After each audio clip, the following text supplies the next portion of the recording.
Assalamualaikum warahmatullahi wabarakatuh. Rekan-rekan Notaris Indonesia, ketemu lagi kita di Bincang Santai dengan Notaris. Kali ini tamu kita narasumber yang sangat penting karena menyangkut marwah notaris di dunia ini internasional. Kali ini narasumber kita adalah Ketua Bidang HLN, Ibu Dr. Ane Gunadi. Seperti kita ketahui, ya, di samping di kancah lokal, kita juga anggota UNL di kancah internasional. Baik, tema kali ini adalah peran INI dan dukungan UNL dalam kancah dunia notaris internasional.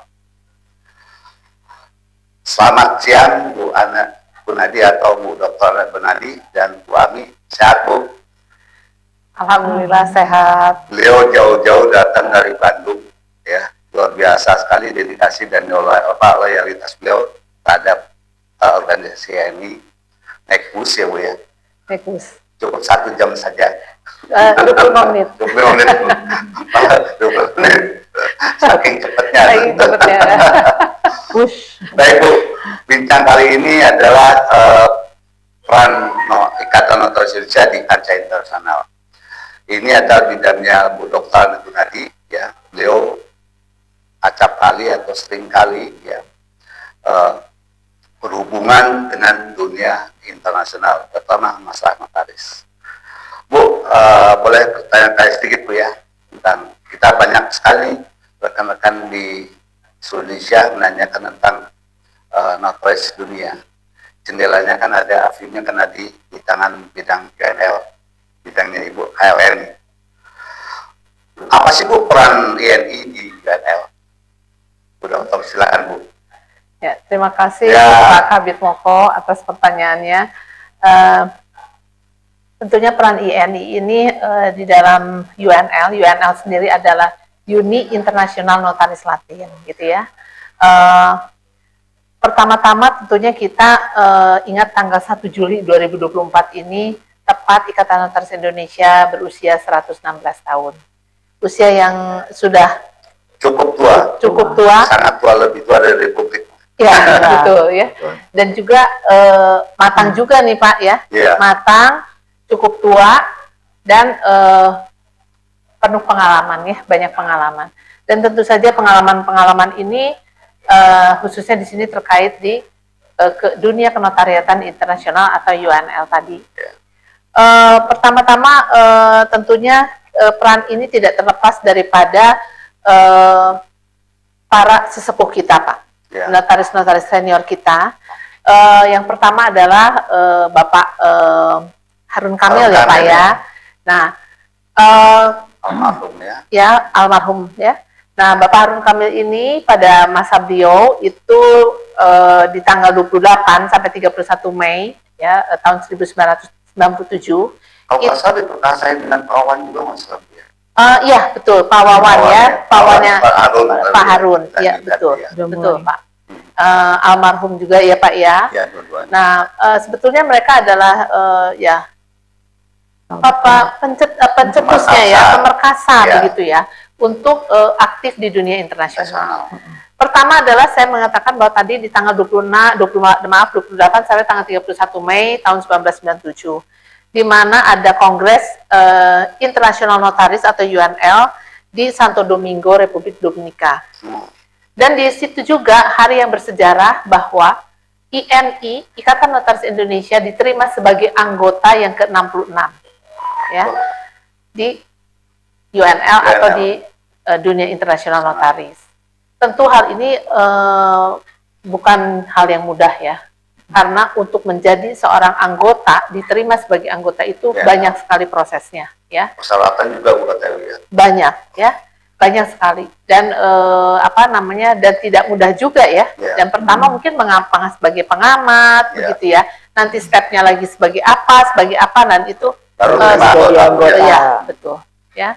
Dan itu juga harus dapat diterima oleh semua negara anggota, begitu ya. Itu. Tidak keberatan lah. Tidak keberatan ya.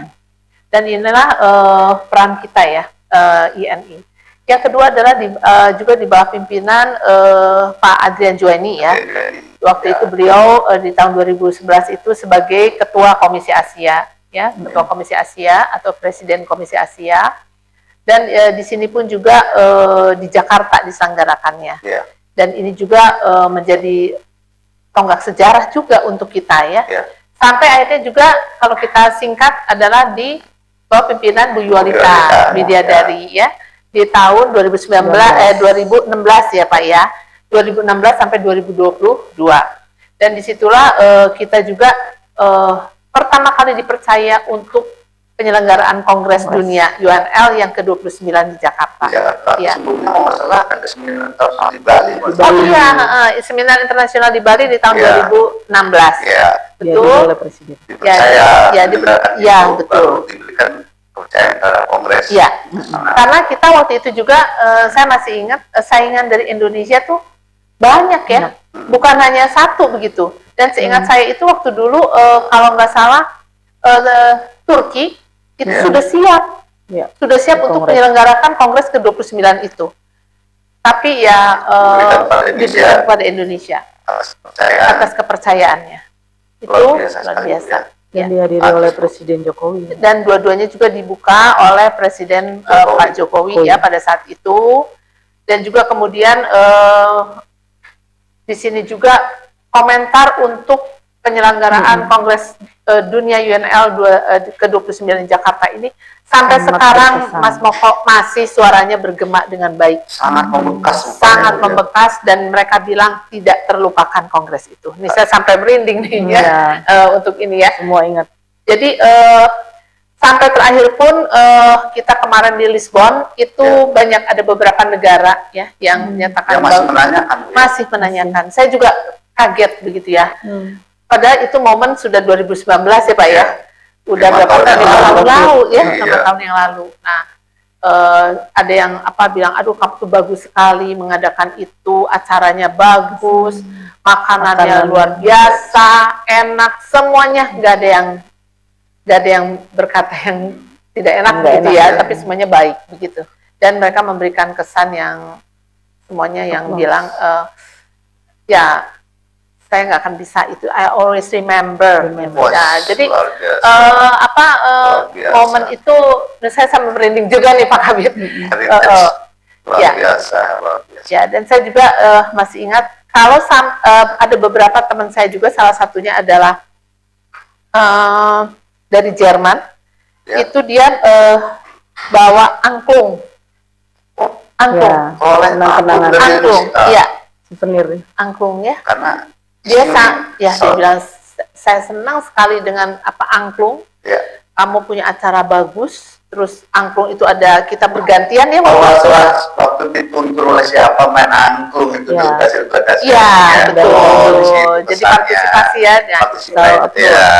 Jadi dia bilang sampai angklung itu menjadi hiasan yang bagus di meja kerja dia. Supaya dia selalu ingat akan kenangan di Indonesia, di Jakarta. Sampai di sana luar biasa.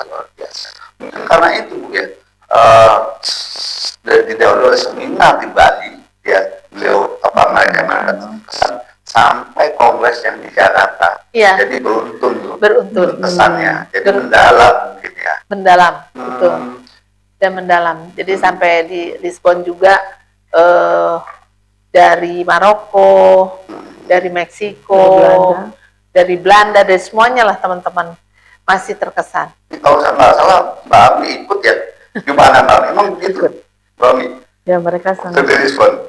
Ya waktu kemarin masih menceritakan Kongres yang 2019 berkesan makanannya, acaranya, pakaian tradisional kita yang kita pakai itu kan ada yang pakai kebaya ya, ibu bapak-bapak yang pakai kain ulos Indonesia, ciri khas Indonesia. Kebaya, dan batik. Ya kalau yang laki-laki juga pakai baju daerah, acaranya juga semua, kota Jakarta juga begitu besar ya, alhamdulillah spektakuler. Iya, Ya. karena ini bukan dunia tradisional fashion ya. Fashion, Dari Indonesia. Indonesia. Di Bali, di Sulawesi, Bali juga di Jakarta seperti itu.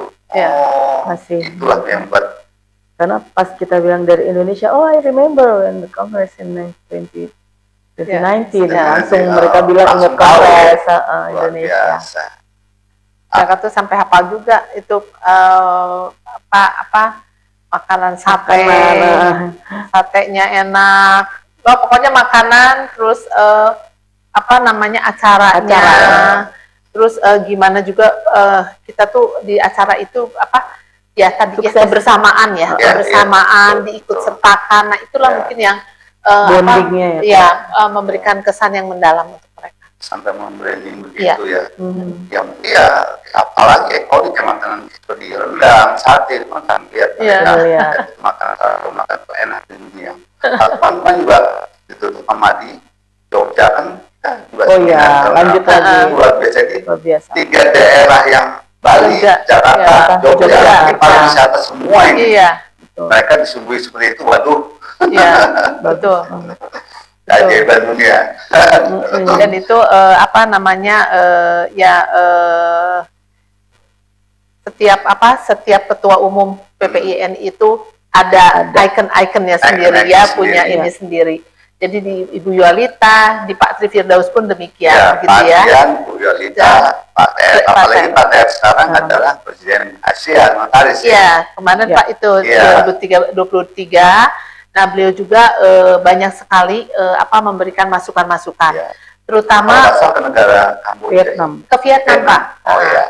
Kebetulan Vietnam itu menyampaikan waktu itu ada permasalahan mengenai pekerjaan mereka, yaitu tentang real estate. Bagaimana di Vietnam itu nantinya untuk jual beli transaksi jual beli tanah dan sebagainya itu akan tidak akan memakai notaris. Jadi hanya di bawah tangan aja, tanda tangan aja begitulah. Jadi endorser Pak TF ini supaya notaris dilibatkan. Iya, dilibatkan karena seperti Indonesia. Ya, begitu. Jadi Pak TF itu hadir ke Vietnam dan berbicara juga di seminar di hadapan pejabat kalau nggak salah Kementerian Hukum di sana, dan Presiden Lionel Gallia juga hadir ya, Presiden UNL-nya, dan di situ ya alhamdulillah masukan-masukan dari Pak TF juga ada yang diterima begitu oleh kementerian begitu yang saya lihat seperti itu. Demikian pemirsa, di samping Kabin HLN-nya aktif ya di dunia internasional, begitupun dengan ketua umumnya Pak Tri Firdaus, bahkan sampai berbicara di seminar di Vietnam untuk mengendorse notaris Vietnam supaya ikut serta atau peran serta di pemerintahannya dalam hal jual beli seperti di Indonesia. Dan itu juga mungkin saya tambahkan lagi Pak, satu lagi ada kembalinya Korea Selatan. Korea Notaris Association, KNA. Jadi notaris Korea Selatan yang tadinya nggak aktif, Pak TF juga sempat berkunjung ke sana dan menemui Presiden Park Jusung, Presiden KNA, dan beliau hadir di Jogja hadir. Akhirnya sekarang juga selalu hadir, kemarin juga saya ketemu di Lisbon ketemu juga. Jadi Pak TF sangat support juga ya untuk mengajak yang teman-teman yang lain. Dan untuk yang Lebanon, Mr. Najib itu juga ingin sekali hadir, cuman keadaan situasi Lebanon yang nggak memungkinkan gitu ya. Pada waktu itu dan apalagi sekarang. Dan kemarin juga di Lisbon itu Mr. Najib juga menyampaikan bahwa sangat genting begitu ya keadaan di Lebanon karena perang ya dan sebagainya. Jadi dia juga mohon maaf tidak bisa hadir begitu. Ini faktual pemirsa bahwa peran YNI di kancah internasional bukan hanya membantu salah satu anggota dari notaris internasional, juga paling enggak memberikan sumbangsi saran Bu ya. Baik Bu, kita kembali.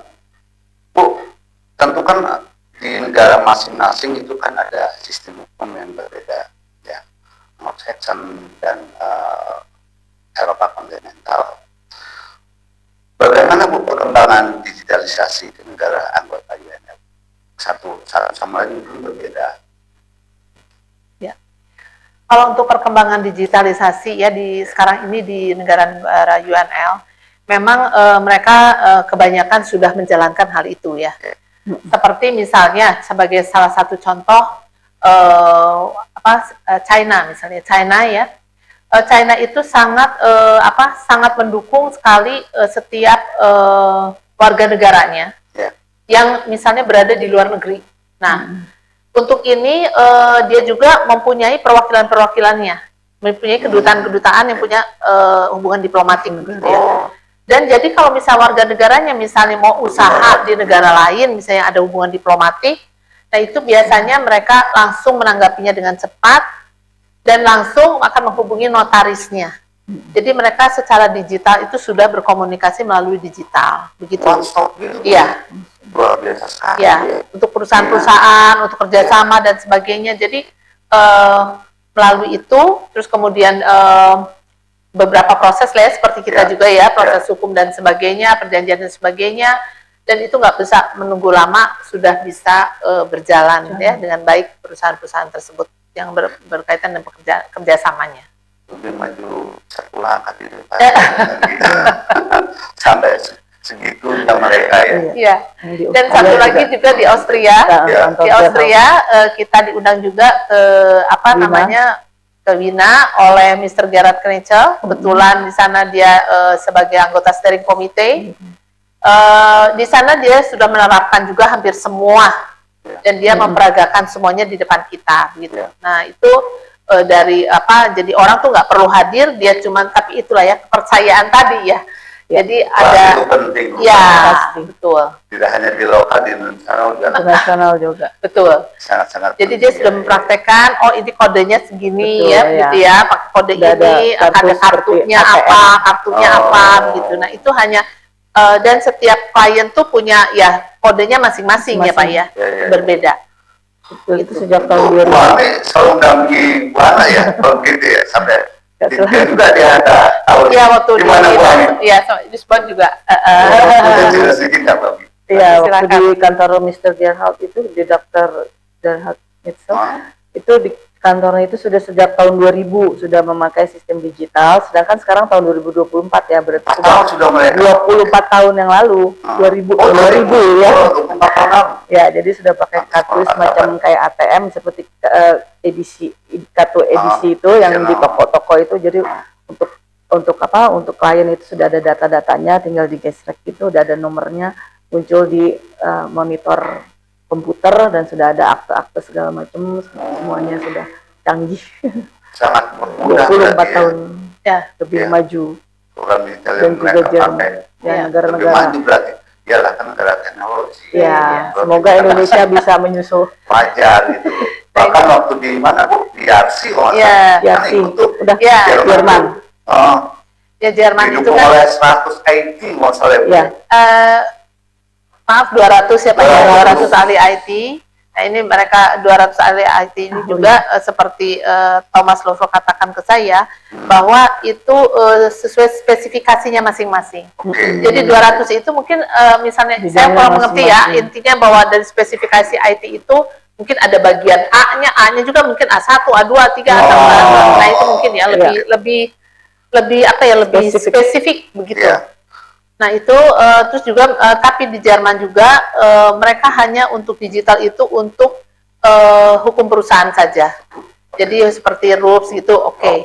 Tapi yang lainnya seperti hukum keluarga, hukum famili begitu ya, hukum wasiat dan sebagainya itu masih seperti biasa ya, seperti yang biasa menghadap semua. Iya, Bu. Salah satu rapat institusional di Lisbon, ya Portugal itu kan bahas tentang kode etik internasional ya. Bisa dijelaskan Bu, apa sih kode etik internasional? Kita aja yang di lokal sini masih gampang gitu. Gimana yang internasional berlaku secara internasional itu? Gimana Bu? Ya, sebetulnya kode etik notaris internasional ini adalah ide atau gagasan dari Mr. Lionel Garrier ya, gagasan yang brilian ya, dari Presiden UNL ini. Jadi beliau ini memang seperti yang kita ketahui ada kode etik kan menyangkut moral ya Pak ya. Ya. Menyangkut moral seseorang, moral anggota, bagaimana moral anggota dari UNL ini. Ya. Nah, memang di sini persiapan daripada kode etik ini memang sudah dibicarakan dari waktu di Brasil tahun kemarin, ya di bulan di bulan Oktober, terus berlanjut lagi ke Wina, terus berlanjut lagi ke mana tuh Biograd, ya, dan sampai yang kemarin di Lisbon. Nah, di situ kode etik ini ada 106 pasal, Pak. 106. Ya, 106 pasal. Gimana kalian?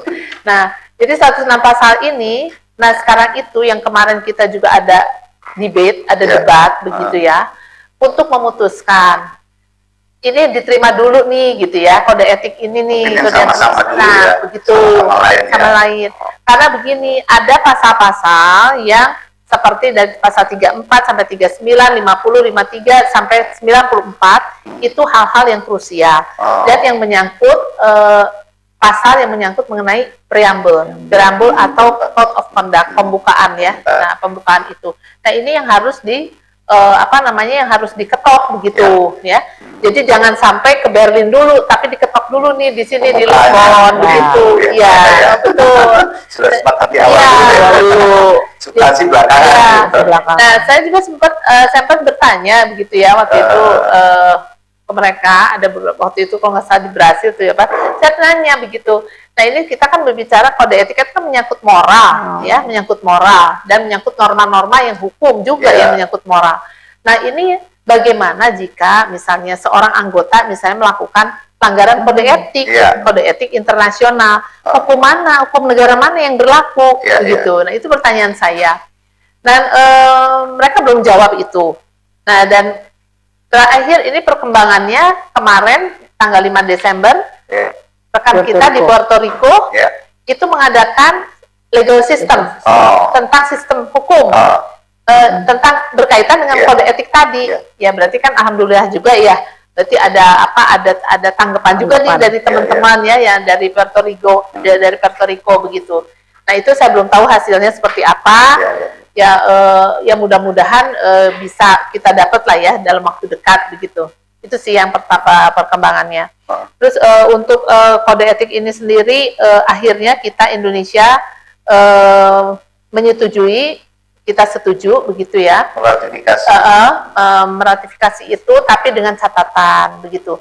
Dengan catatan dalam arti apa? Karena kita itu di 98 negara anggota UNL ini kan punya kode etik negara masing-masing. Beda-beda. Iya. Nah, seperti China, saya ngomong ke China, ke Mr. Wang. Mr. Wang itu adalah sekretaris dari Mr. Deng Xiaoming, Presiden Notaris China. Saya bilang, Mr. Wang bagaimana? Dia bilang begitu. Ini saya lihat nih. Saya juga dibawa nih kode etik China, tulisan China itu. Jadi kita juga punya gitu loh. Tapi kita juga nggak bisa juga. Kita harus persetujuan, nggak bisa gitu aja begitu. Dan jadi gimana begitu ya. Nah, akhirnya memang kita sepakat begitu. Dan kebetulan juga kita ngumpul gitu ya, China dan sebagainya itu kita ngumpul. Gimana nih gitu ya. Akhirnya kita sepakat ya bolehlah. Gak apa-apa kita ini, tapi tetap nanti kalau ada masukan-masukan, usulan-usulan dari rekan-rekan, itu tolong dimasukkan di dalam agenda, harus didiskusikan di dalam namanya, kalau di UNL juga ada grup-grup ya, kayak working group dan sebagainya untuk dibahas. Salah satu juga tentang apa, masalah gender dan segala macam ya. Gimana Bu? Ya itu. Ya betul. Jadi working group itu sebetulnya kalau kita tuh bahas satu-satu topik yang bagus-bagus gitu ya.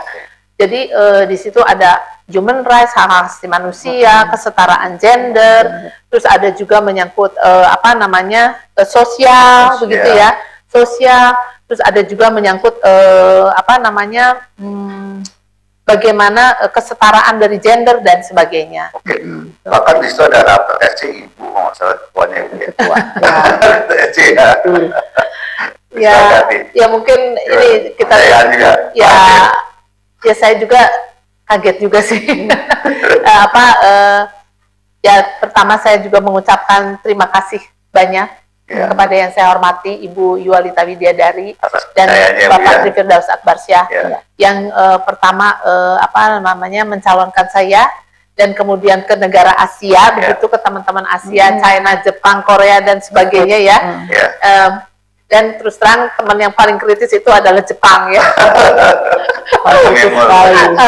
Jepang itu luar biasa, tapi kita tuh selalu Happy lah, happy ya. gitu loh. Kamu begini iya, oke gitu ya. Jadi ya. Juga persiapan pemilihan presiden UNL yang 2025 kalau salah itu Ya. gimana persiapan Bu? Ya, kalau pemilihan presiden UNL 2025 ini sebetulnya mereka sudah ada Pak calon-calonnya calon-calon. gitu ya. Ya. Nah, kalau dari Asia sebetulnya kita tuh udah bisa Pak.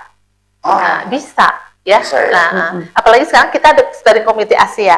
Kalau dulu Ya. kan kita nggak ada terbentuk steering komite Belum. Asia. Sekarang udah Udah Jadi, satu langkah lagi satu ya. langkah Ya. lagi. Nah, kebetulan saya waktu itu ngobrol nih sama China begitu ya dan lain-lain teman-teman. Nah, kira apa? Nah, itu memang sekarang kan Presiden Komisi Asianya telah dilantik Mr. Bayan Jargal ya dari Mongolia. Mongolia. Ya. Nah, mungkin akan diagendakan Pak siapa yang akan nanti maju dari Asia. Nah, sekarang yang maju itu adalah Oleg Salman dari Benin Ya. di Afrika Barat, terus sama Dr. David Marquez dari Meksiko. Oke, semoga sukses Bu. Terus Bu, ini kan ke depan ada Kongres Notaris Internasional ya ke satu masalah di Berlin, Jerman. Jerman. Terus apakah bisa delegasi kita ikut Bu? Gimana Bu? Oh iya, justru kalau delegasi kita ikut itu luar biasa ya, Oh, gitu senang ya. sekali mereka Nah, pasti harus, senang Bu. sekali.